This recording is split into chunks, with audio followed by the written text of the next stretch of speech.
ନମସ୍କାର ଦର୍ଶକ ବନ୍ଧୁମାନେ। ସୁଭଦ୍ରା ଯୋଜନାର 28 ତାରିଖରେ ମିଳିବ ବୋଲି ଖବର ଆସିଛି। ରାକ୍ଷୀ ପୂର୍ଣ୍ଣିମା ଅବସରରେ ଏହି ଖବର ମହିଳାମାନଙ୍କ ପାଇଁ ଖୁସି ଆଣିଛି।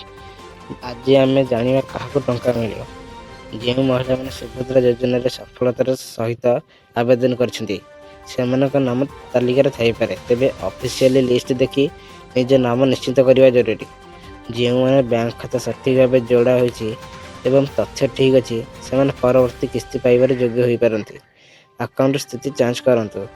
କିଛି ମହିଳାଙ୍କର ତଥ୍ୟରେ ତ୍ରୁଟି ଥିବାରୁ ଟଙ୍କା ଅଟକିପାରେ, ସେଥିପାଇଁ ଆଧାର, ବ୍ୟାଙ୍କ ଖାତା ଓ ଅନ୍ୟାନ୍ୟ ଦରକାରୀ ତଥ୍ୟ ଠିକ୍ ଅଛି କି ନାହିଁ ଯାଞ୍ଚ କରନ୍ତୁ। ରାକ୍ଷୀ ପୂର୍ଣ୍ଣିମାରେ ପୂର୍ବରୁ ଟଙ୍କା ମିଳିବା ନେଇ ମହିଳାମାନେ ଅପେକ୍ଷା କରିଛନ୍ତି। ସରକାରୀ ଘୋଷଣା ଅନୁସାରେ ଯୋଗ୍ୟ ହିତାଧିକାରୀ ଟଙ୍କା ପଠାଯିବ। ଯେଉଁମାନ ନାମ ପୂର୍ବରୁ ତାଲିକାରେ ରହିଛି ସେମାନଙ୍କର ନିଜ ବ୍ୟାଙ୍କ ଆକାଉଣ୍ଟ ଯାଞ୍ଚ କରନ୍ତୁ।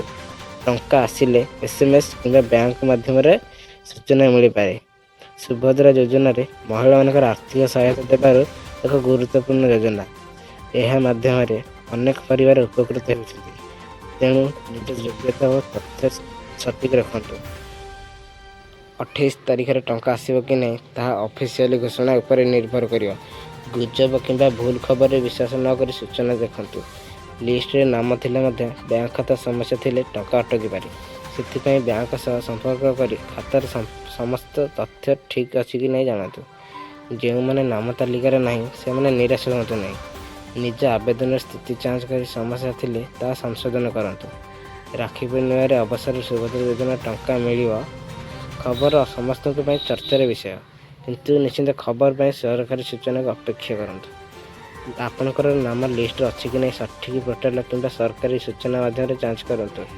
କୌଣସି ଅଜଣା ଲିଙ୍କରେ ତଥ୍ୟରେ ନିଜର ତଥ୍ୟ ଦିଅନ୍ତୁ ନାହିଁ। ସମସ୍ତଙ୍କ ଯୋଗ୍ୟ ମହିଳା ଯୋଜନାର ସୁବିଧା ମିଳିବା ପାଇଁ ସରକାରୀ ନିୟମ ଅନୁସରଣ କରିବା ଆବଶ୍ୟକ। ତଥ୍ୟ ଠିକ୍ ଲାଭ ପାଇବା ସକ୍ରିୟ ସହଜ ହୋଇଥାଏ। 28 ତାରିଖରେ ଯଦି ନୂଆ ଘୋଷଣା ଆସେ ତେବେ ହିତାଧିକାରୀମାନେ ନିଶ୍ଚିତ ଭାବେ ସୂଚନା ପାଇବେ। ତେଣୁ ସବୁବେଳେ ଅଫିସିଆଲି ଖବର ରଖନ୍ତୁ। ତେଣୁ ବନ୍ଧୁମାନେ, ରାକ୍ଷୀ ପୂର୍ଣ୍ଣିମା ପୂର୍ବରୁ ସୁଭଦ୍ରା ଟଙ୍କା ମିଳିବ ନେଇ ନୂଆ ଅପଡେଟ୍ ଆସିଲେ ସମସ୍ତେ ଜାଣିପାରିବେ। ଏହିପରି ସୂଚନା ପାଇଁ ଅଫିସିଆଲି ଘୋଷଣାକୁ ନଜର ରଖନ୍ତୁ। ଧନ୍ୟବାଦ।